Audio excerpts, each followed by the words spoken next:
কাশ্মীরে সন্ত্রাসী হামলার ঘটনার সাথে ক্রিকেটের কোনো যোগাযোগ না থাকলেও ক্রমেই উপমহাদেশের ক্রিকেটকে প্রভাবিত করেছে বিষয়টি।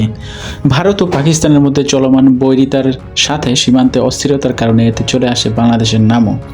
ফলে আচমকাই অনিশ্চয়তার মুখে পড়েছে ভারতের বাংলাদেশ সফর এবং চলতি বছরের এশিয়া কাপ।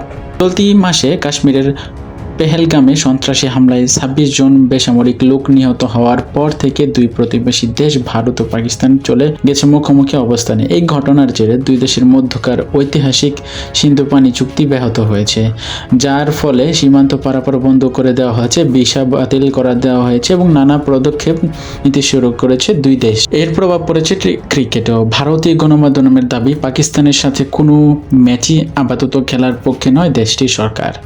ফলে অনিশ্চয়তায় জেগেছে এই বছর হতে যাওয়া এশিয়া কাপ নিয়ে, যেখানে গ্রুপ পর্বে সাক্ষাৎ হওয়ার কথা ভারত ও পাকিস্তানের। অন্যদিকে বাংলাদেশের সাথে আপাতত ভারতীয় ক্রিকেট বোর্ডের সরাসরি কোনো সমস্যা না থাকায় আগস্টে ভারত বাংলাদেশের সফর নিয়ে কিছুদিন আগেও ছিল না তেমন কোনো অনিশ্চয়তা। তবে এখন এই ম্যাচ নিয়ে আসলে সবার মাঝে অনিশ্চয়তা বিরাজ করতেছে।